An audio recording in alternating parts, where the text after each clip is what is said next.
Hello friends, स्वागत है आपका आज के इस वीडियो में। तो फ्रेंड्स, आज इस वीडियो के माध्यम से आप लोग पढ़ेंगे हिंदी साहित्य के भक्ति काल से संबंधित महत्वपूर्ण 100 प्रश्न उत्तर। तो फ्रेंड्स, जो भी अभ्यर्थी आने वाली परीक्षाओं की तैयारी कर रहे हैं तो हिंदी साहित्य के लिए वे मेरे इस चैनल के साथ जुड़ सकते हैं। तो अगर आप मेरे चैनल के साथ जुड़ना चाहते हैं तो इसे सब्सक्राइब करना ना भूलें। तो चलिए शुरू करते हैं आज का प्रश्न उत्तर और देखते हैं हिंदी साहित्य के भक्ति काल से संबंधित महत्वपूर्ण प्रश्न उत्तर। तो पहला प्रश्न है भक्ति काल से संबंधित। आचार्य शुक्ल ने, जो आचार्य रामचंद्र शुक्ल जी थे, इन्होंने हिंदी साहित्य का इतिहास लिखा है। भक्ति काल की समय सीमा क्या मानी है? तो इसका जो सही आंसर है वो है ऑप्शन बी, संवत 1375 से 1700 विक्रम संवत। तो ध्यान दीजिएगा, कई बार ये सन में भी दिया जाता है, तो इसमें से आप 57 घटा लेंगे तो वो आपका सन में आ जाएगा, लेकिन ये क्या दिया गया है? संवत। तो 1375 से 1700 विक्रम संवत। तो ये था आपका भक्ति काल, किसके अनुसार? आचार्य रामचंद्र शुक्ल के अनुसार। प्रश्न संख्या 2, डॉक्टर नगेंद्र ने भक्ति काल की समय सीमा क्या मानी? तो सभी जो आपके इतिहासकार लेखक हैं उन्होंने अलग अलग तरीके से अपना जो काल विभाजन है वो किया है। तो बात करें अगर नगेंद्र की, डॉक्टर नगेंद्र, तो इन्होंने भक्ति काल की समय सीमा क्या मानी है? सन 1350 ईस्वी से 1650 ईस्वी। तो ये ईस्वी में है, देखिए। तो फ्रेंड्स, अगले प्रश्न से पहले मैं आप लोगों से रिक्वेस्ट करना चाहता हूँ कि अगर यहाँ पर किसी प्रश्न में अगर आपको कुछ पूछना है या कोई भी आपका विचार हो तो आप कमेंट के माध्यम से दे सकते हैं। तो चलिए शुरू करते हैं अगला प्रश्न। प्रश्न संख्या 3, आचार्य शुक्ल ने भक्ति आंदोलन के उदय का प्रमुख कारण इनमें से माना है? तो भक्ति आंदोलन के उदय का जो प्रमुख कारण है आचार्य रामचंद्र शुक्ल ने क्या माना है? तो इन्होंने माना है हिंदुओं की पराजित मनोवृत्ति। तो इसे माना है इन्होंने। प्रश्न संख्या 4, आलवार भक्तों का मूल स्थान कहाँ है? तो देखिए, जो आलवार भक्त हैं, एक होते हैं नैनार और एक हैं आपके आलवार। तो नैनार किससे होते हैं संबंधित? शिव भगवान से, और जो आलवार हैं वो विष्णु से संबंधित हैं। तो आलवार जो भक्त हैं उनका मूल स्थान कहाँ पे है?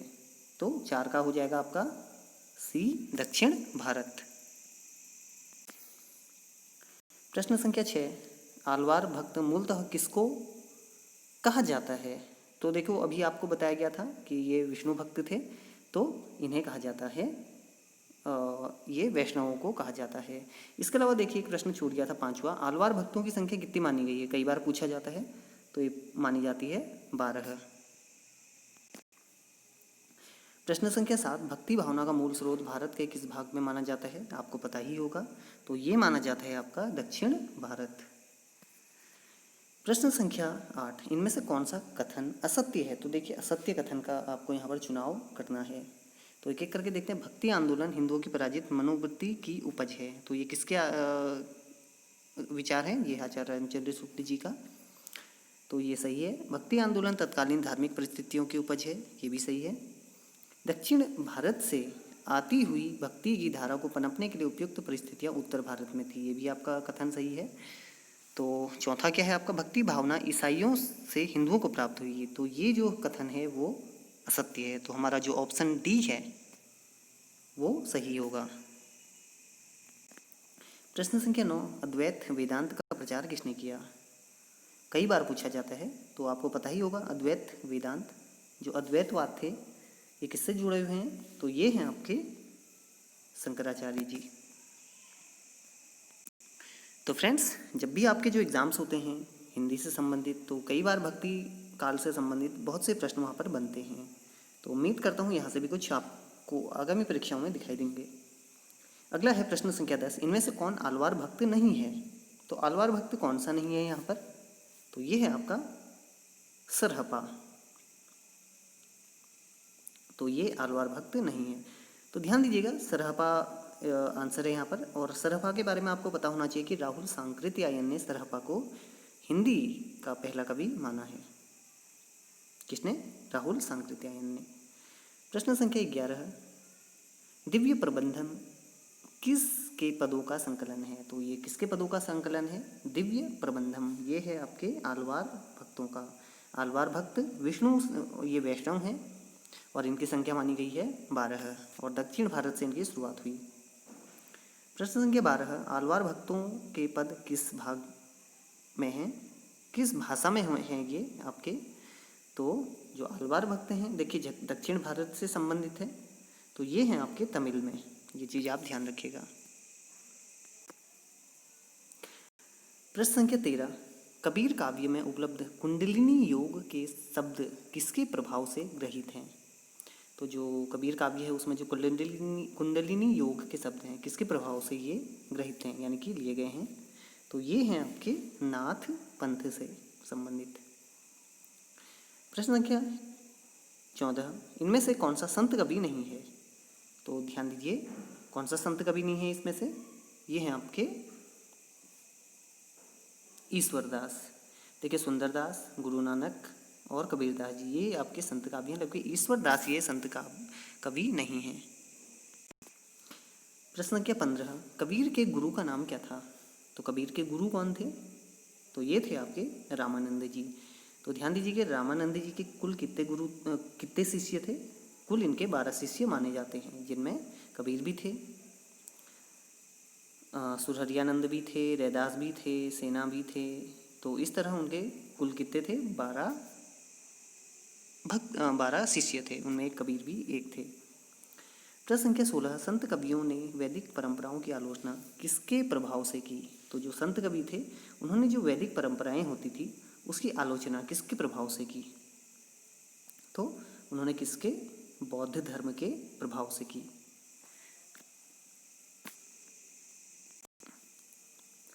प्रश्न संख्या 17, कबीर का जन्म कब माना जाता है? तो कबीर का जन्म कब माना जाता है? इनका जन्म माना जाता है सन 1398 ईस्वी।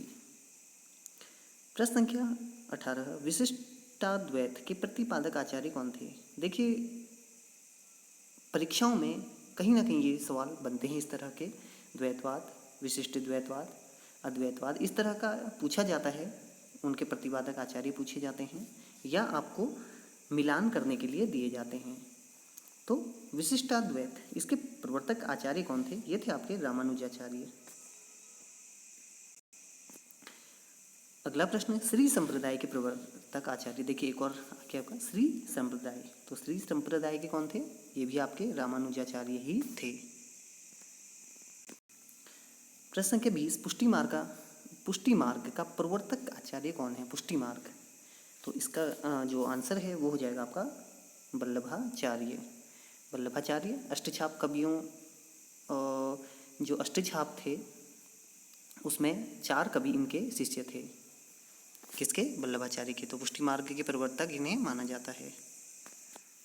प्रश्न संख्या 21, सखी संप्रदाय के प्रवर्तक कौन थे? तो सखी संप्रदाय के प्रवर्तक कौन थे आपके? वो थे आपके स्वामी हरिदास। प्रश्न संख्या 22, शुद्धाद्वैत सिद्धांत के प्रतिपादक आचार्य कौन थे? तो शुद्धाद्वैत ये कौन थे? तो 22 का आपका हो जाएगा वल्लभाचार्य, जिन्हें पुष्टि मार्ग का प्रवर्तक भी कहा जाता है। प्रश्न संख्या 23, द्वैतवाद के प्रवर्तक आचार्य कौन थे? देखिए अद्वैत के तो थे आपके शंकराचार्य जी, तो द्वैतवाद के कौन थे प्रवर्तक? ये थे आपके मध्वाचार्य। ये चीज आप ध्यान दीजिएगा। प्रश्न संख्या 24, नृसिंह, जिन्हें नरसिंह भी कहा जाता है, को ईश्वर का प्रमुख अवतार मानने वाले आचार्य कौन हैं? तो देखिए कौन मानते थे नरसिंह को ईश्वर का प्रमुख आचार्य? तो ये थे आपके विष्णु स्वामी। प्रश्न संख्या 25, द्वैताद्वैतवाद के प्रवर्तक आचार्य का नाम क्या है? तो द्वैताद्वैतवाद, तो इसका जो सही आंसर वो है निम्बार्काचार्य। तो ध्यान दीजिएगा निम्बार्काचार्य ये सनक संप्रदाय से संबंधित हैं। तो अगर आपको कहीं पर सनक संप्रदाय दिया जाता है वहाँ पे भी आप निम्बार्काचार्य करेंगे। प्रश्न संख्या 26, संत कवियों के दार्शनिक सिद्धांतों का मूल आधार क्या है? जो इनके दार्शनिक सिद्धांत हैं उनका जो मूल आधार है वो क्या है? तो जो इनका मूल आधार है वो है अद्वैत वेदांत। अगला प्रश्न 27, इनमें से कौन सा शब्द संत काव्य से संबंधित नहीं है? तो कौन सा शब्द है? देखिए यहाँ पर कुंडलिनी योग ये है, सहज समाधि ये भी है, नाद बिंदु ये भी है, और मारिफत। तो ध्यान दीजिए जो मारिफत है ये सूफी काव्य से संबंधित है, न कि संत काव्य से, ये चीज ध्यान दीजिएगा। प्रश्न संख्या 28, इनमें से कौन सी प्रवृत्ति संत काव्य की नहीं है? गुरु की महत्ता है, रहस्यवादी भावना ये भी है, कबीर के उसमें दिखता है हमें, बाह्य आडंबरों का खंडन ये भी करते हैं, वर्ण व्यवस्था का समर्थन। तो देखिए जो वर्ण व्यवस्था का समर्थन है ये नहीं करते हैं संत काव्य, ये इसके विरोधी हैं, तो डी हमारा सही हो जाएगा। ये वर्ण व्यवस्था का समर्थन संत काव्य की प्रवृत्ति नहीं है, तो 28 का हमारा हो गया डी। प्रश्न संख्या 29, वल्लभाचार्य के पुत्र का नाम क्या था? देखिए वल्लभाचार्य अभी आपने पढ़ा था, पुष्टि मार्ग के प्रवर्तक और शुद्धाद्वैतवाद के भी प्रवर्तक।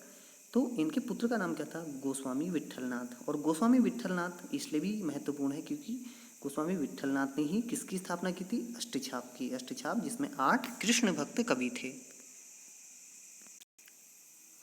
प्रश्न संख्या 30, बंगला भाषा में रचित रामकथा का नाम क्या है? तो बंगला भाषा में क्या है? कृतिवासी रामायण। प्रश्न संख्या 31, तत्वदीप निबंध के लेखक कौन है? तो तत्वदीप निबंध के लेखक भी आपके कौन है? वल्लभाचार्य, जिनके पुत्र का नाम है विट्ठलनाथ। विट्ठलनाथ ने स्थापना की अष्टछाप की। अगला प्रश्न 32, बीजक में किस कवि की रचनाएं संकलित हैं? तो बीजक आप सभी को पता होगा, तो बीजक किससे संबंधित है? कबीरदास जी से। प्रश्न संख्या 33, कबीर की पत्नी का नाम क्या था?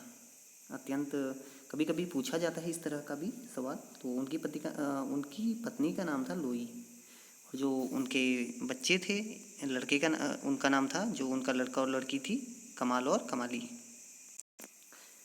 प्रश्न संख्या 34, इनमें से रामानंद का शिष्य कौन नहीं है? तो अभी आपको बताया गया कि रामानंद के कुल कितने शिष्य थे? कुल 12 शिष्य माने जाते हैं। तो इनमें से कौन वो नहीं है? कबीर हैं, धन्ना भी हैं, पीपा भी हैं, लेकिन चतुर्भुज दास नहीं है। तो ये हमारा ऑप्शन सही हो जाएगा कि रामानंद का शिष्य कौन नहीं है इनमें? चतुर्भुज दास। तो 34 का हमारा हो गया डी। अगला प्रश्न 35, रामानंद का समय इनमें से क्या है? तो रामानंद का समय क्या है? सीधे आपका ए हो जाएगा, 1368 से 1468। प्रश्न संख्या 36, राघवानंद जी किस प्रमुख व्यक्ति के गुरु थे? अब देखिए राघवानंद जी किसके थे? ये थे रामानंद जी के। प्रश्न संख्या 37, सिद्धांत पंचमात्रा ग्रंथ के रचयिता कौन है? तो सिद्धांत पंचमात्रा ये इसके रचयिता कौन है? राघवानंद। और राघवानंद किसके गुरु हैं? ये हैं रामानंद के गुरु, ये भी आप ध्यान दीजिएगा। और रामानंद कबीर के गुरु हैं। प्रश्न संख्या 38, गुरु नानक का जन्म किस सन में हुआ था? तो देखिए कई बार पूछा गया है, तो गुरु नानक जी का जन्म हुआ था आपका 1469 में, तलवंडी नामक ग्राम में। प्रश्न संख्या 39, इनमें से कौन संत नहीं है? तो कौन संत नहीं है? 4 ऑप्शन है आपके सामने, तो इसमें जो मीराबाई है वो संत नहीं है। प्रश्न संख्या 40, हरडे वाणी के रचयिता कौन है? तो जो हरडे वाणी है तो इसके रचयिता कौन है आपके? ये हैं आपके दादू दयाल, हरडे वाणी, ये चीज ध्यान दीजिएगा। प्रश्न संख्या 41, समाधि योग ग्रंथ किस संत कवि की रचना है? समाधि योग कई देखिए रचनाएं तो पूछी ही जाती हैं, तो रचनाएं आप लगभग महत्वपूर्ण सभी याद कर लें। तो समाधि योग ये किसकी रचना है? तो ये है हरिदास निरंजनी की। प्रश्न संख्या 42, सुंदर ग्रंथावली का संकलन किसने किया है? तो सुंदर ग्रंथावली इसका संकलन किसने किया है? ये किया है पुरोहित हरिनारायण शर्मा ने। तो विद्यार्थियों साथ ही में आपको बीच बीच में कुछ जो प्रश्न होंगे महत्वपूर्ण उनकी जानकारी भी दूंगा, तो उन्हें आप नोट कर सकते हैं। बाकी वैसे सभी महत्वपूर्ण हैं, लेकिन कुछ कई बार पूछे गए हैं तो वो उसलिए ज़्यादा महत्वपूर्ण हो जाते हैं। प्रश्न संख्या 43, सुखमनी के रचयिता कौन है? तो इसका जो सीधा आंसर है वो है गुरु अर्जुन देव, जो सिखों के 5वें गुरु थे, आपको पता होगा। प्रश्न संख्या 44, गुरु अर्जुन देव के कितने पद गुरु ग्रंथ साहिब में संकलित हैं? तो जो सिख धर्म की जो धार्मिक पुस्तक है गुरु ग्रंथ साहिब, इसमें लगभग तो इनमें कितने इनके पद्य संकलित हैं अर्जुन देव जी के? ये हैं 6000। प्रश्न संख्या 45, असादीबार, सोहिला, रही रास किस कवि की रचनाएं हैं? तो ये किसकी कवि की हैं? ये हैं आपकी गुरु नानक जी की। असादीबार, सोहिला, रही रास। प्रश्न संख्या 46, इन सिख गुरुओं में सबसे अच्छे कवि कौन थे? तो देखिए सबसे अच्छे कवि कौन थे इन सभी सिख गुरुओं में? तो ये थे आपके गुरु अर्जुन देव जी। तो अभी आपको बताया गया था कि इनके 6000 जो पद हैं वो गुरु ग्रंथ साहिब में भी संकलित हैं। प्रश्न संख्या 47, सुखमनी 52 आखरी 12 मासा किस कवि की रचनाओं के नाम हैं? तो ये किसके हैं? गुरु अर्जुन देव जी के। सुखमनी 52 अखरी और 12 मासा। प्रश्न संख्या 48, काहेरी नलिनी तू कुम्हिलानी, यह पंक्ति किस कवि की है? तो देखिए ये किसकी है आपकी? ये सीधे है आपका कबीरदास जी की। प्रश्न संख्या 49, ढाई अखर प्रेम के पढ़े सो पंडित होए। देखिए बहुत ही महत्वपूर्ण ये पंक्ति है। तो ये किस कवि की है? तो ये है आपकी कबीरदास जी की है। प्रश्न संख्या 50, देखिए महत्वपूर्ण प्रश्न है, बहुत बार पूछा गया है। अजगर करे ना चाकरी, पंछी करे ना काम। तो यह पंक्ति किस कवि की है? तो ये किसकी है आपकी? ये है आपकी ऑप्शन सी, मलूकदास जी की। देखिए ये महत्वपूर्ण है, कई बार पूछा गया है। प्रश्न संख्या 51, आचार्य रामचंद्र शुक्ल ने कबीर की भाषा को क्या नाम दिया है? तो याद रख लें आप, ये भी बहुत महत्वपूर्ण है। तो इन्होंने क्या कहा है? सधुकड़ी भाषा। प्रश्न संख्या 52, मोस्ट इम्पोर्टेंट, कबीर को वाणी का डिक्टेटर किस समीक्षक ने कहा? तो आप ध्यान दीजिएगा, बहुत महत्वपूर्ण प्रश्न है। वाणी का डिक्टेटर किसने कहा कबीर को? ये कहा आचार्य हजारी प्रसाद द्विवेदी जी ने। प्रश्न संख्या 53, साखी सबद रमैनी किसकी रचनाएं हैं? ये आपको पता ही होगा, ये कबीरदास जी की रचनाएं हैं, जिन्हें वाणी का डिक्टेटर कहा हजारी प्रसाद द्विवेदी जी ने, और इनकी भाषा को सधुक्कड़ी भाषा कहा आचार्य रामचंद्र शुक्ल जी ने। इसके अलावा बाबू श्याम सुंदर दास जी ने इनकी भाषा को कहा पंचमेल खिचड़ी। ये भी आप ध्यान दीजिएगा। प्रश्न संख्या 54, साखी का मूल तत्सम शब्द क्या है? तो साखी किससे बना हुआ है? जो कबीर की जैसे आपकी रचनाएं भी देखी होंगी, साखी सपद रमैनी, तो साखी का अर्थ है जो इसका तत्सम शब्द है। तत्सम क्या होते हैं? संस्कृत के शब्द। तो साखी का होगा साक्षी। प्रश्न संख्या 55, संत काव्य में किस रस की प्रधानता है? तो देखिए रस आप पढ़ेंगे अभी आने वाले वीडियोस में। तो अगर आप देखिए संत काव्य में हमेशा जब आप संत काव्य देखते हैं कबीर का, रहीम का, तो यहाँ पर हमेशा आप देखिए शांत रस होता है। प्रश्न संख्या 56, कबीर की उलटबासियों में कौन सा प्रमुख रस है? कौन सा रस प्रमुख है? तो कबीर की जो उलटबासियाँ होती हैं आपने देखी होंगी, तो उसमें कौन सा रस आपका है? तो यहाँ पर है अद्भुत रस, क्योंकि इसमें अद्भुत तरीके से आपको सीख दी जाती है। प्रश्न संख्या 57, अवधु गगन मंडल घर कीजिए, यह पंक्ति किस कवि की है? तो यह किसकी है? ये भी आपकी कबीर दास जी की है। प्रश्न संख्या 58, मोस्ट इम्पोर्टेंट, ये भी आप ध्यान दीजिएगा, प्रभु जी तुम चंदन हम पानी, ये कई बार पूछा भी गया है। तो प्रभु जी तुम चंदन हम पानी, यह पंक्ति किस कवि की है? तो ये किसकी है? ये है आपकी रैदास की। रैदास जी जिसे जो मीराबाई जी हैं उनके इन्हें गुरु भी माना जाता है रैदास जी को, तो आप ये भी ध्यान दीजिएगा। प्रश्न संख्या 59, दुल्हिनी गावन हूँ मंगल चार, पंक्ति किस कवि की है? तो ये है आपकी, ये भी कबीरदास जी की है। प्रश्न संख्या 60, पानी ही तय हिम भया, हिम हुए गया बिलाए, यह पंक्ति किस कवि की है? तो 60 का आपका हो जाएगा, कबीरदास जी हैं इसके भी। प्रश्न संख्या 61, गुरु नानक का जन्म कहाँ हुआ? अभी आपको बताया गया था, इनका जन्म हुआ 1469 में। और कहाँ पर हुआ था? ये हुआ था पंजाब के तलवंडी नामक ग्राम में। प्रश्न संख्या 62, मोस्ट इम्पोर्टेंट, ये भी, श्रृंगार रस के घोर विरोधी कौन से संत कवि थे? तो देखिए जो श्रृंगार रस के घोर विरोधी थे ये, और साथ ही संत कवियों में सबसे ज़्यादा ये पढ़े लिखे थे। कौन थे? सुंदरदास। प्रश्न संख्या 63, सुंदर विलास के रचयिता कवि कौन है? तो देखिए सुंदर विलास नाम से ही उन्होंने लिखा हुआ है ये, तो इसका है सुंदरदास। तो इन्होंने श्रृंगार रस का भी घोर विरोध किया और सबसे ज़्यादा ये पढ़े लिखे थे। इन संत कवियों में सर्वाधिक शिक्षित कवि कौन है? तो बता चुके हैं आपको, इसका ऑप्शन ए सही हो जाएगा, सुंदरदास। तो जो आपका भक्ति काल है वो दो भाग हैं इसके, सगुण भक्ति शाखा और निर्गुण भक्ति शाखा। सगुण भक्ति शाखा में ईश्वर के सगुण यानी साकार रूप का वर्णन किया जाता है, जैसे कि राम का, कृष्ण का। और यहाँ पर आपके जो सगुण भक्ति शाखा है इसके जो कवि हैं प्रमुख, जैसे राम भक्त कवि हैं तुलसीदास जी, कृष्ण भक्त हैं आपके सूरदास जी। जबकि अगर बात करें निर्गुण भक्ति शाखा, तो यहाँ पर आपके सूफी काव्य और संत काव्य आते हैं, जिसमें ईश्वर के निराकार रूप का वर्णन किया जाता है। नी से आप निराकार भी याद कर सकते हैं। तो यहाँ पर आपके क्या आते हैं, संत कवि और सूफी कवि। तो ये कथन किसका है, बात हो रही है कथन की, तो ये कथन है आचार्य रामचंद्र शुक्ल जी का। प्रश्न संख्या 66, कबीर तथा अन्य निर्गुण पंथी संतों के द्वारा अंतः साधना में रागात्मिकता, भक्ति और ज्ञान का योग तो हुआ, पर कर्म की दशा वही रही जो नाथपंथियों के यहाँ थी। मानते थे इनके जो कर्म की दशा है वो नाथपंथियों की जैसी ही थी। ये कथन किसका है? तो ये है आपके आचार्य रामचंद्र शुक्ल जी का। प्रश्न संख्या 67, नामदेव का संबंध किस प्रवृत्ति से है? जो नामदेव थे आपके, इनका संबंध किस प्रवृत्ति से है? तो इनका वह संबंध है सगुणोपासना एवं निर्गुणोपासना से। तो दोनों ही देखिए, सगुण भी और निर्गुणोपासना से। प्रश्न संख्या 68, विठोबा का भक्त किसे माना जाता है? तो विठोबा का भक्त किसे माना जाता है? नामदेव जी को। प्रश्न संख्या 69,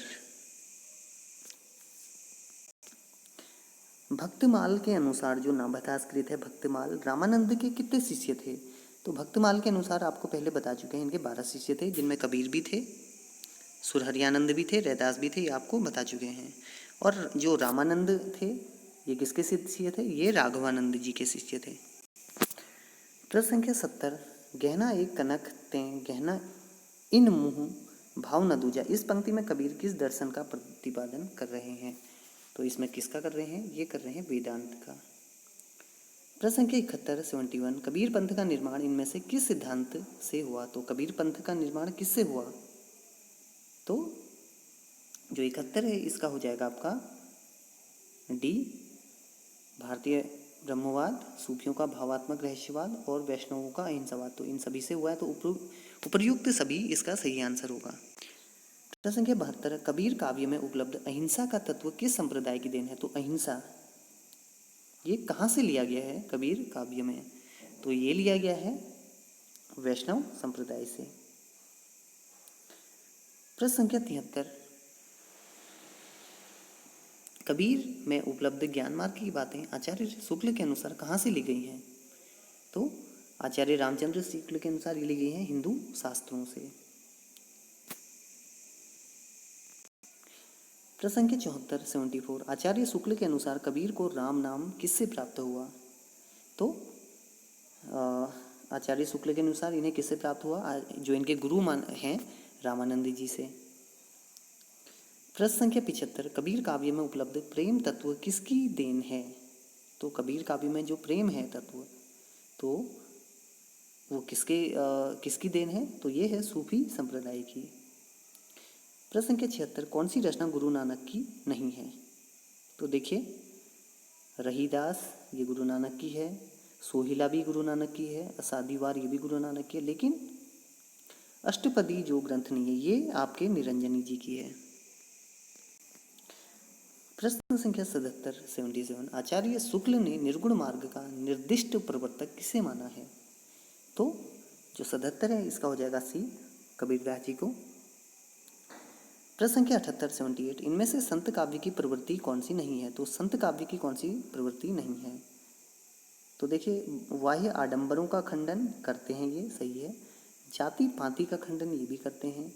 आचरण की शुद्धता पर बल ये भी देते हैं। सगुणों उपासना तो ये नहीं करते। यहाँ पर कौन सी उपासना है? निर्गुण उपासना। कौन सी? निर्गुणों, यानी कि निर्गुण ब्रह्म की उपासना, यानी कि जिसका कोई आकार नहीं होता है।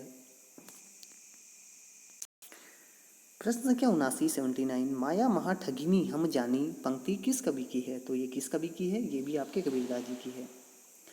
प्रश्न संख्या 80 हिंदी का कौन सा कवि समाज सुधारक पहले है, भक्त और कवि बाद में? तो कौन ऐसे हैं जो समाज सुधारक पहले हैं? तो ये हैं आपके कबीरदास जी। प्रश्न संख्या 81 इनमें से सूफी काव्य का दूसरा नाम क्या है? तो ये भी ये जो सूफी काव्य है इसका दूसरा नाम क्या है? आपको पता ही होगा, जैसे मलिक मोहम्मद जायसी थे आपके, सूफी काव्य लिखते थे वो भी। तो प्रेम मार्गी शाखा कहते हैं, प्रेमाश्रय भी बोलते हैं, प्रेमाख्यान काव्य भी बोलते हैं। तो ये सभी सही हो जाएंगे। तो सूफी काव्य का दूसरा नाम ये सभी हैं, प्रेम मार्गी, प्रेमाश्रय, प्रेमाख्यान, उपरोक्त सभी। प्रश्न संख्या 82 ऋग्वेद में कौन सा आख्यान उपलब्ध होता है? तो इसमें कौन सा होता है? पुरूरवा उर्वशी ये आख्यान उपलब्ध होता है। प्रश्न संख्या 83 किस अवतार का चरित्र स्वच्छंदतावादी प्रेम पर आधारित है? तो स्वच्छंदतावादी प्रेम पर आधारित, तो ये कौन सा है आपका 83 का? ये है आपके कृष्ण, तो आप जानते होंगे। प्रश्न संख्या 84 नल दमयंती आख्यान किस ग्रंथ में है? तो ये किस में है आपके? ये है आपका महाभारत महर्षि वेदव्यास द्वारा रचित, आपको पता ही होगा ये। प्रश्न संख्या 85 कृष्ण रुक्मिणी का प्रेमाख्यान किस पुराण ग्रंथ में है? तो कृष्ण रुक्मिणी, तो ये इनका जो प्रेमाख्यान है किस पुराण में है? तो 85 का आपका हो जाएगा बी हरिवंश पुराण में। प्रश्न संख्या 86 बृहत कथा के नायक का नाम क्या है? तो बृहत कथा, इसके जो नायक हैं वो कौन हैं? ये हैं नरवाहन। प्रश्न संख्या 87 सूफी जो प्रेमाख्यानकों में कौन सी विशेषता प्राय होती है? तो जो सूफी प्रेमाख्यानक हैं, सूफी काव्य है, उसमें कौन सी विशेषताएं पाई जाती हैं? तो 87 एक एक करके इसका देखते हैं। नायिका का नाम का अंत वती होता है, तो आपने देखा था जैसे वहाँ पे आपने पढ़ा था पद्मावत में, तो नागमती आपने देखा था, वहाँ पर कई थे, वती नाम होता है नायिका का। नायिका किसी द्वीप की निवासिनी होती है, तो वहाँ पर आपका सिंहल द्वीप था, आपने पता होगा आपका पद्मावत, मलिक मोहम्मद जायसी। स्वप्न दर्शन, चित्र दर्शन और गुण कथन से नायक नायिका में प्रेम होता है, तो ये भी देखिए आपने उसमें देखा होगा। तो उपर्युक्त सभी विशेषताएं पाई जाती हैं। प्रश्न संख्या 88 सूफी मत का आदि स्रोत डॉक्टर नगेंद्र ने किसे माना है? तो आदि मत यानी आदि होता है सबसे पहला मत, तो नगेंद्र किसे मानते हैं सूफी मत का? तो वो मानते हैं सामी जातियों की आदिम प्रवृत्ति। प्रश्न संख्या 89 अवधी भाषा का प्रथम महाकाव्य कौन सा ग्रंथ है? तो ये भी आप मोस्ट इम्पॉर्टेंट में लिख लीजिए, क्योंकि ऐसे कई बार पूछे जाते हैं। तो अवधी भाषा का प्रथम महाकाव्य माना जाता है पद्मावत, जिसे लिखा था मलिक मोहम्मद जायसी ने 1540 में शेरशाह सूर के समय पे। प्रश्न संख्या 90 सूफी शब्द की व्युत्पत्ति किस शब्द से अधिकांश लोग मानते हैं? तो सूफी किससे माना जाता है? तो ये माना जाता है आपके सूफ शब्द से। सूफी काव्य का प्रमुख तत्व इनमें से क्या है? तो सूफी काव्य का क्या है? ये है आपका प्रेम। प्रश्न संख्या 92 सूफी साधना में ईश्वर की कल्पना किस रूप में की जाती है? तो देखिए इसमें ईश्वर की कल्पना किस रूप में की जाती है? जो आपका सूफी साधना होती है तो इसमें की जाती है आपके पति रूप में।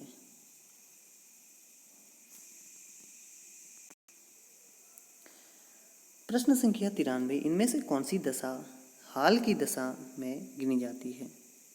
तो कौन सी दशा गिनी जाती है? तो ये होगा आपका बी नासूत। प्रश्न संख्या 94 इनमें से सूफी साधना के मुकामों में कौन सा शामिल नहीं है? तो जो मुकाम होते हैं इसके 4, कौन सा शामिल नहीं है इसमें? तो इसमें जो देखिए शरीयत होता ही है, हकीकत भी होता है, मारिफत भी होती है, लेकिन मलकत नहीं होता, तो ये हमारा सही हो जाएगा ऑप्शन। प्रश्न संख्या 95 डॉक्टर नगेंद्र ने प्रेमाख्यानक काव्य परंपरा का पहला ग्रंथ किसे माना है? तो डॉक्टर नगेंद्र के अनुसार कौन सा है? तो ये है आपका हंसावली। प्रश्न संख्या 96 आचार्य रामचंद्र शुक्ल ने किस काव्य ग्रंथ को प्रेमाख्यान काव्य परंपरा का पहला ग्रंथ माना है? तो देखिए नगेंद्र जी ने तो किसे माना था? हंसावली को। और आचार्य रामचंद्र शुक्ल जी इन्होंने किसे माना था?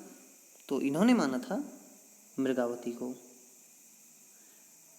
प्रश्न संख्या 97, ईश्वर दास कृत सत्यवती कथा को किस आलोचक ने हिंदी प्रेमाख्यान काव्य परंपरा का पहला ग्रंथ माना है? तो ईश्वर दास ने लिखा था सत्यवती कथा। तो ये कौन मानते हैं? ये मानते हैं आपके आचार्य हजारी प्रसाद द्विवेदी जी। रामचंद्र जी शुक्ल जी मानते हैं मृगावती को, और जबकि आपके डॉक्टर नगेंद्र मानते हैं हंसावली को। ये बहुत ही महत्वपूर्ण प्रश्न है। प्रश्न संख्या 98, चंदायन के रचयिता का नाम क्या है?